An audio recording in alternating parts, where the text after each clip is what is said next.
Alan, before the meeting started, there was a couple of topics that he wanted me to touch on. One was our crime trends, and the other is the technology that we're using in our police and the fire departments. And I have some notes with me, and those are some of the things that I brought with me. And I also have two of my operational experts to fill in when needed.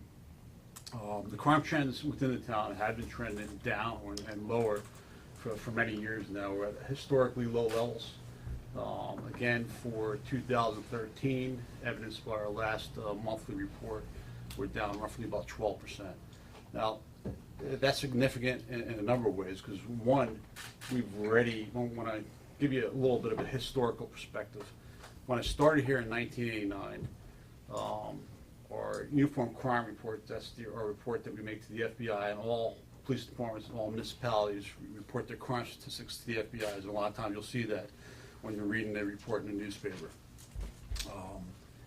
We were about 700 Part 1 crimes a year. That's your burglaries, your rapes, your robberies, your homicides, your arsons. And the town of Palm Beach at that time in 1989 was considered low crime rate, but people are shocked to hear that we had 700 types of those Part 1 crimes. I mean, the fact is, we're in South Florida, and the fact is crime is just the reality in life no matter where you go, but in comparison to the rest of the world, 700 is considered extremely, extremely small. The past 5 years, we've been trending between 150 and 180. So we were already low crime back 25 years ago. Compare that to now, and even though we were low last year, I don't remember, I want to say off the top of my head, about 165 or so Part 1 crimes. We're trending 12% lower than that as well. That's important because we have been short-staffed. We did supplant some of our efforts through technology, which I'm going to touch on real briefly here in a second. Nationally and in Palm Beach County, the Uniform Crime Report, that's our every crime that's committed, how many of these cases get cleared by arrest. So in Palm Beach County, for every 10 cases that get committed, for every 10 crimes that get committed, roughly 80% of those people will get away. That means 1 out of 5 will get apprehended for that particular crime. In the town of Palm Beach, we are averaging more than double that. We're in the low 40s in clearance, so 4 to 10 times you commit a crime here, then the town of Palm Beach, you're going to get caught. So what we try to do is we try to focus all our efforts on preventing crime and sending a message, and we're extremely successful at that. I don't know if any police department maybe is as successful as we are, and that is we enforce the small crimes, and what we're doing is sending a message. We make people are also surprised to hear that we make over 2,000 arrests here a year. Now, most of that's for petty type of crimes. And Mr. Diamond being from New York, we've been doing a broken windows type of theory of policing since I started here. We continue to do that, and that's why we're successful. That is, if you take care of the small crimes, the larger problems take care of themselves. So the same guy that's driving around with a small amount of drugs in his vehicle, or driving around with a suspended license, sometimes is also the same person who's got the history of theft, has got a history of robbery, got a history of burglary, got a history of violent crimes. We're sending a message to our contacts with him that this is not a place you want to come and mess around. So for that reason, our crime rates are low, and for those reasons, our clearance rate is very high. We make a lot of contacts with those that we consider to be out of place or contacts with criminal element. We pride ourselves in being professional in those contacts, regardless of who that person is.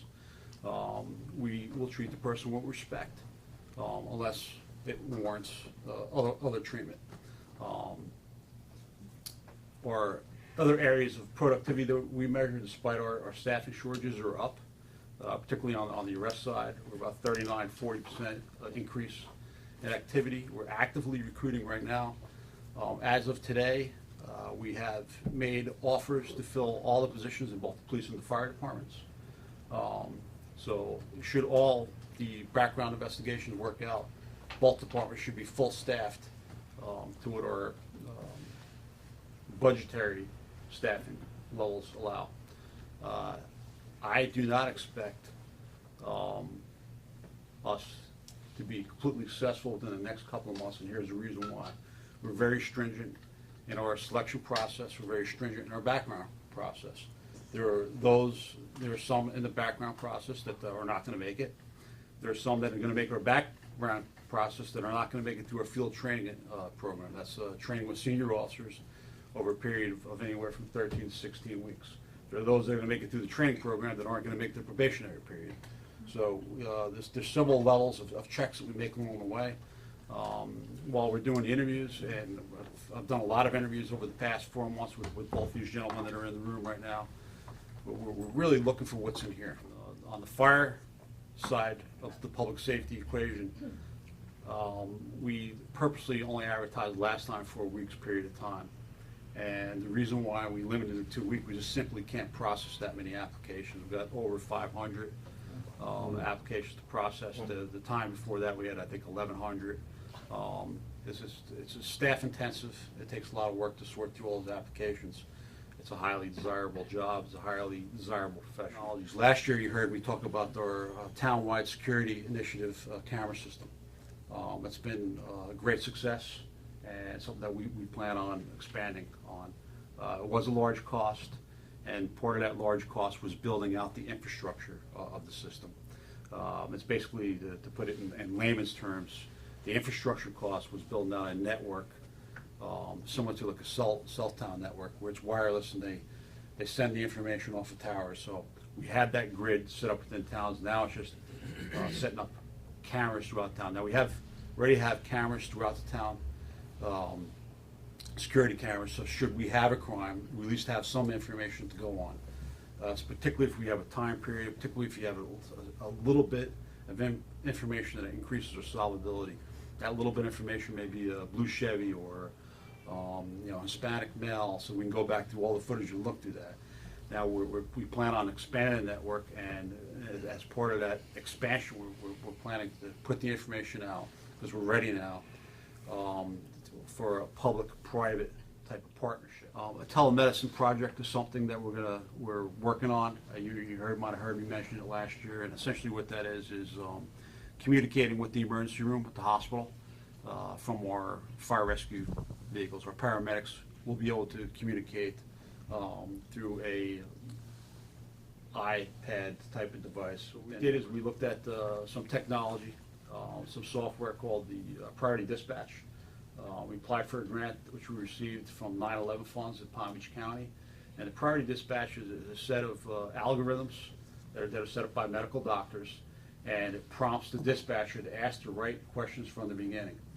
And they have a script to go on. If they ask the right questions from the beginning, we can ascertain the right information, and based upon the right information, we can send the appropriate response, the appropriate resources, not unnecessary resources.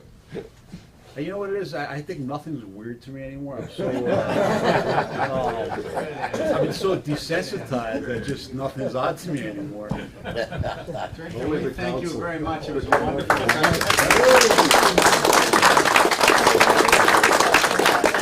Thank you all for coming. I think if you have a question or two, maybe we'll